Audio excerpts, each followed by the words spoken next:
Why does abortion keep getting brought up? 40% of women that have had abortions have had 2 or more. 40%. Good for so, them. so what does that say to me? That means you're using it as a form of birth control, and they don't track the 60%. What kind of abortions? Can you let me finish? They don't track the 60% to say who in the future has abortion. So to me, it's like, why are they dying so hard for abortion? They want to sleep around with no consequences, even though you have 41 forms of birth control. Who does that benefit? I don't think that benefits women. I think actually that benefits men, because it means that men can have sex with you without consequence. It means that you can sleep with whoever you feel like. Great, but there are consequences because women are the ones who get pregnant and carry babies and give birth. Let's say that a woman goes on a girls' trip, meets a guy named Curiosity. "Why is your name Curiosity?" she asks. "Oh, because Curiosity killed the cat." "Oh, really? Well, I want to find out if you can handle this. Can you handle this frivolous meow meow of mine?" So she has a one-night stand with a guy named Curiosity and gets knocked up. But she doesn't know it, and she comes back home, and a few weeks later she notices that her period isn't coming down, so she takes a test and finds out that she's pregnant. The guy from the one-night stand isn't affected in any way. She chose to open up her legs to a stranger named Curiosity while having a full understanding of the birds and the bees and the flowers and the trees. But now her hot girl summer is cut short because of a little blob of cells that most of us would consider to be a baby growing in her uterus. But if you need to redefine it as something else in order to make its execution more palatable, who am I to judge? So once upon a time, the only thing that protected a woman was marriage, her father, and a whole lot of uncles and brothers that held a man's feet to the fire so that a stranger named Curiosity would not take advantage of her innocence. But now she's no longer innocent. She's independent and can do what she wants, which includes sleeping around without feeling compelled to require the security that was only afforded by marriage. Because once upon a time, if a woman was grown enough to procreate outside of marriage, it meant that she was functioning of her own accord.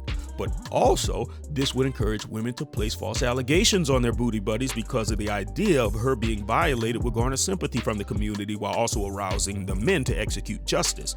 Whereas if she were to say that she met a guy named Curiosity and let him hit before he commit, she would be looked at as having brought shame upon the family. So women would incentivize marriage because of the legal protection that came with it. But now men feel that it doesn't make sense to get married, and ironically, marriage was the only thing that also protected men from women who had a tendency to dig in trash cans and insert themselves with the contents of a used condom for the purposes of attaching herself to his resources. A man's intentions were implicit in his willingness to marry her, and a woman's intentions were implicit in her willingness to remain celibate until she received a commitment.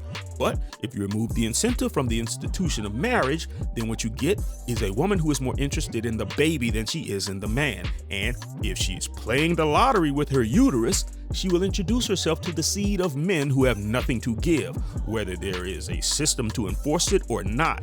100% of nothing is nothing. So, what would she do in the cases where she was impregnated by a bum? Well, back in the day, she had a limited set of options that compelled her to think about putting herself in that situation more than once. She would give the baby up for adoption, leave it on a doorstep, or throw it in a trash can after giving birth. But knowing that she wasn't married forced accountability on her. Now put in a measure that functions as a cleanup crew, and you'll find that people have a tendency of becoming a lot more messy when they know that there's someone there to clean it up. So the idea of having a medical hitman on speed dial encourages uterine frivolity.